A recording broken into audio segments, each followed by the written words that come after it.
Right, Chapter 7, A Day with the Beavers. While the two boys were whispering behind both the girls suddenly cried, "Oh!" and stopped. "The robin!" cried Lucy. "The robin! It's flown away!" And so it had, right out of sight. "And now what are we going to do?" said Edmund, giving Peter a look which was as much as to say, "What did I tell you?" "Shh! Look!" said Susan. "What?" said Peter. "There's something moving among the trees over there to the left."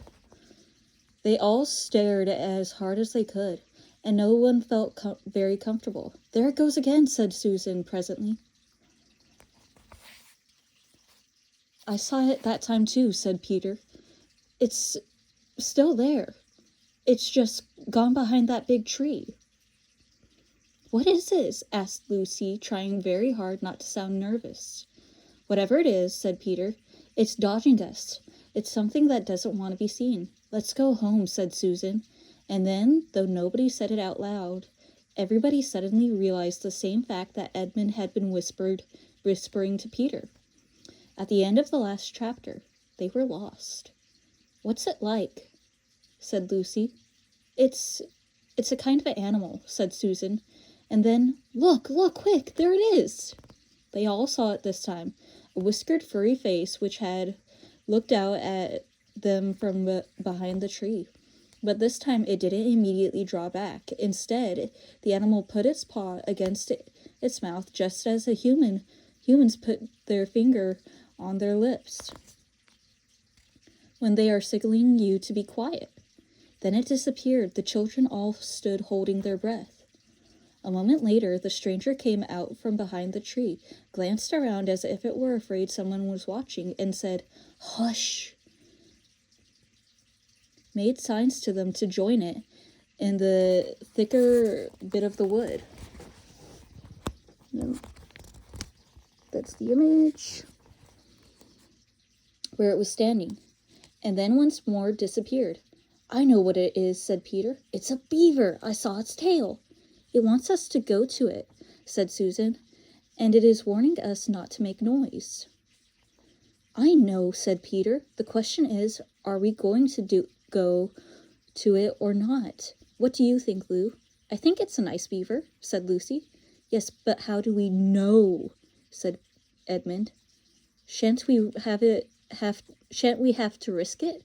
said Susan. "I mean, it's no good just standing here, and I feel I want some dinner."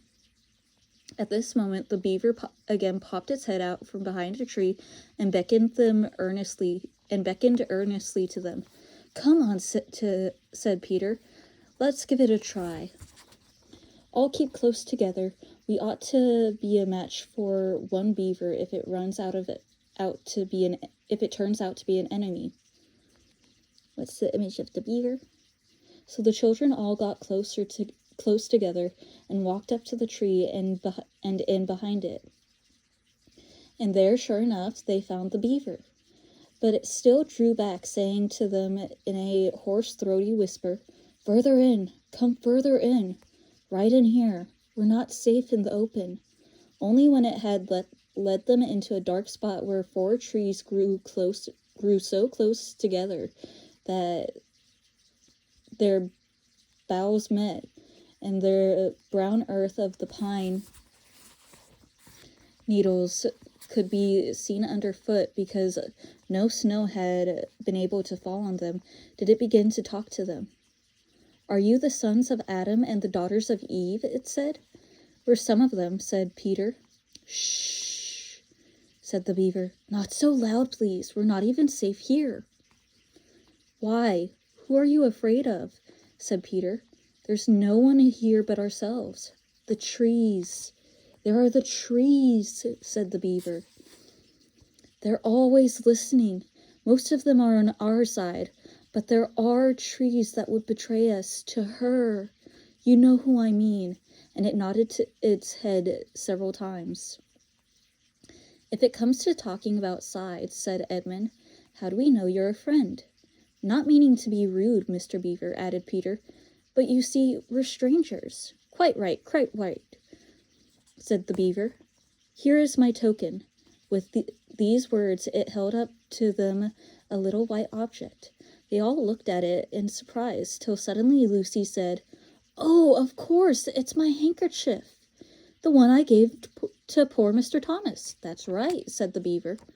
"Poor fellow, he got wind of the rest before it actually happened, and handed this over to me.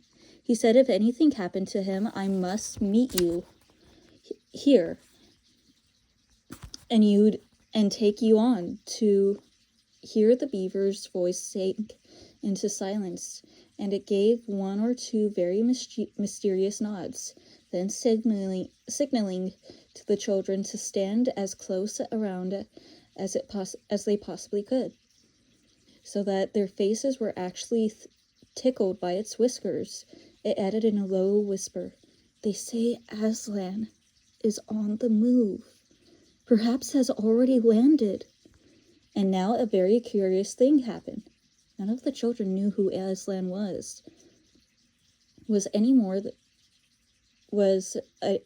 than you do. But the moment the beaver had spoken these words, everyone felt quite different. Perhaps it has sometimes happened to you in a dream that someone says something which you don't understand, but in the dream it feels as if it had enormous meaning, either a terrifying one which turns the whole dream into a nightmare, or else a lovely meaning too lovely to put into words, which makes the dream so beautiful that you remember it all your life and are always wishing that you could get into that dream again. It was like that now. At the name of Aslan, each of the children felt something jump in its inside. Edmund felt a sensation of a mysterious horror. Peter felt suddenly brave and adventurous. Susan felt as if delicious smell or a delightful strain of music had just floated by her, and Lucy got the feeling you have when you wake up in the morning and realize that it is the beginning of the holidays or the beginning of summer. "And what about Mr. Thomas?" said Lucy. "Where is he?" "Shh," said the beaver. "Not here. I must bring you where we can have a real talk, and also dinner." No one except Edmund felt any difficulty about this, about trusting the beaver now, and everyone, including Edmund, was very glad to hear the word dinner. They therefore all hurried along behind their new friend, who led them at a surprisingly quick pace, and always in the thickest parts of the forest. For over an hour, everyone was feeling very tired and hungry when suddenly the trees began to grow thinner in front. A minute later, they came upon an open sky.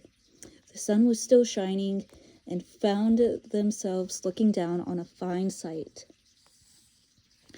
They were standing on the edge of a steep, narrow valley, at the bottom of which ran at least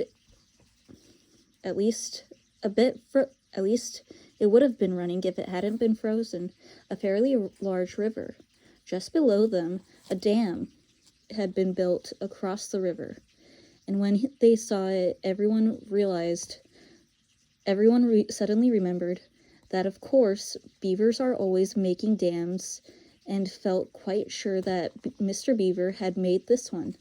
They also noticed that he now had a sort of modest expression on his face, the sort of look people have when you are visiting a garden they've made or reading a story they've written. So it was only common politeness when Susan said, "What a lovely dam!" And Mr. Beaver didn't say hush this time, but merely a trifle, and it isn't really finished. Above the dam there was what ought to have been a deep pool, but was now, of course, a level floor of dark green ice. And below the dam much lower down, was more ice, but instead of being smooth, this was all frozen into the foamy and wavy shapes in which the water had been rushing along at that very moment, at the very moment the frost came.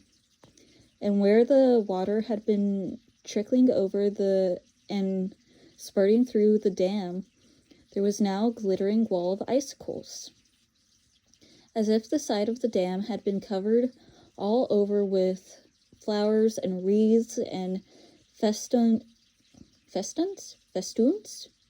of the purest sugar. And out in the middle, and partly on top of the dam, was a funny little house, shaped rather like an enormous beehive. And from a hole in the roof, smoke was going up, so that when you saw it, especially if you were hungry, you were at once thought of cooking and became hungrier than you were before.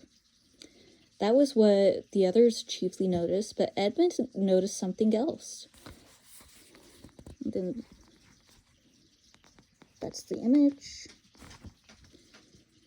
Lower down the river was another small river, which came down another small valley to join it. And looking up that valley, Edmund could see two small hills. And he was almost sure that those were the two hills with which the White Witch had pointed out to him when he parted from her at the lamppost the other day. And then between them, he thought must be her place, only a mile off or less. And he thought about Turkish delight and about being a king.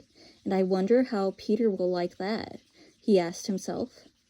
And horrible ideas came to his head. Here we are, said Mr. Beaver. And it looks as if Mrs. Beaver is expecting us. I'll lead the way, but be careful and don't slip. The bread and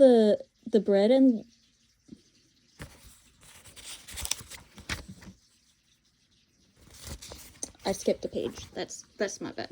That's entirely my fault. Yeah, I skipped a page. The top of the dam was wide enough to walk on, though not for humans. A very nice place to walk because it was covered with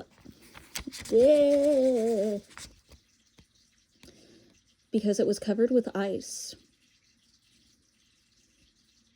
And though the frozen pool was level with it on one side, there was a nasty drop to the lower river on the other. Along this route, Mr. Beaver led them in single file right out to the middle, where they could look a long way up the river and a long way down it. And when they had reached the middle, they were at the door of the house. Here we are, Mrs. Beaver, said Mr. Beaver. I've found them. Here are the sons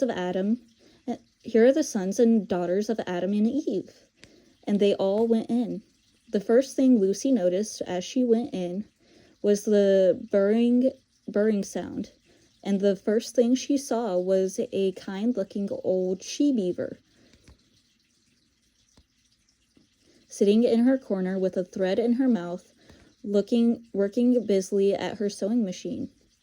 And it was from it that the sound came.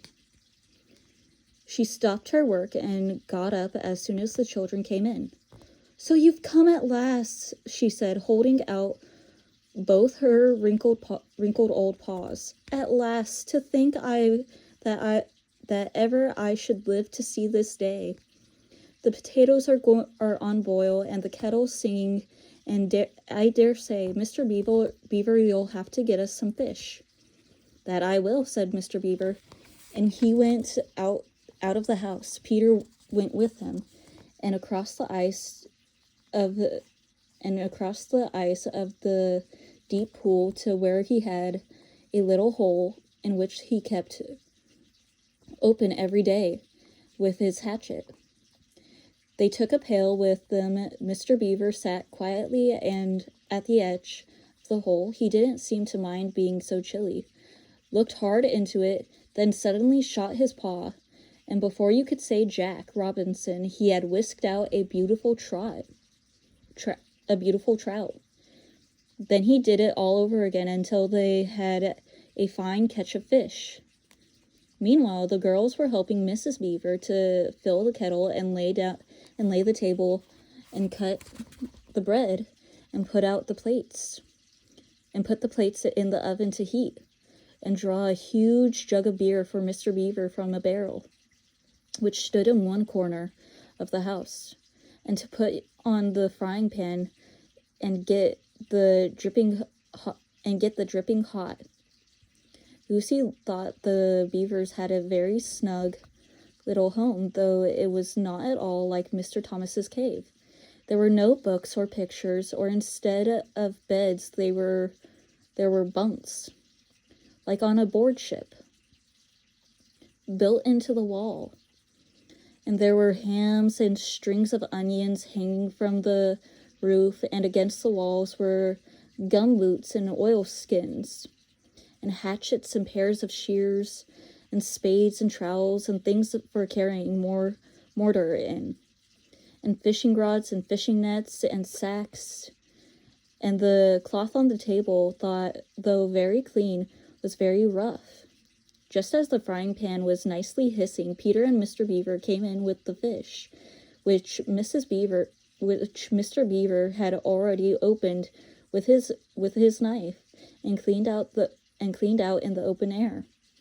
You can think of how good the new caught fish smelled while they were frying it, and how hungry the children longed for them to be done, and however much hungrier still they had become before Mr. Beaver said, "Now we're nearly ready." Susan drained the potatoes and then put them back in the empty pot to dry on the side of the range, while Lucy was helping Mrs. Beaver dish up the trout, so that in a very few minutes everyone was drawing up their stools. It was all three-legged stools in the Beaver's house, except for Mrs. Beaver's own special rocking chair beside the fire, and preparing to enjoy themselves. There was a jug of creamy milk, and for the children. Mr. Beaver stuck to beer, and a great big lump of deep yellow butter in the middle of the table.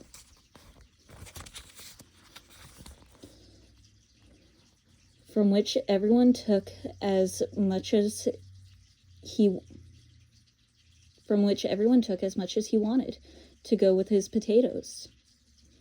And all the children thought, and I agree with them, that there's nothing to be good freshwater fish if you eat it when it's been alive half an hour ago and has come out of the pan half a minute ago. And when they had finished their fish, Mrs. Beaver brought unexpectedly out of the oven a great and glorious sticky marmalade roll, steaming hot, and at the same time moved the kettle onto the fire, so that when they had finished the marmalade roll, the tea was made and ready to go to be poured out. And when each person had got his or her cup of tea, each person shoved back his or her stool so as to be able to lean against the wall, and gave a long sip in contentment. "And now," said Mr. Beaver, pushing away his empty beer mug and pulling his own cup of tea toward him, "if you'll just wait till I've got my pipe lit and going nicely, why now we can get to business. It's snowing again," he added, cocking his eye at the window. "That's all the better, because it means that we shan't have any visitors, And if anyone should have been trying to follow you, he won't find any tracks. And then next is chapter 8. What happened after dinner?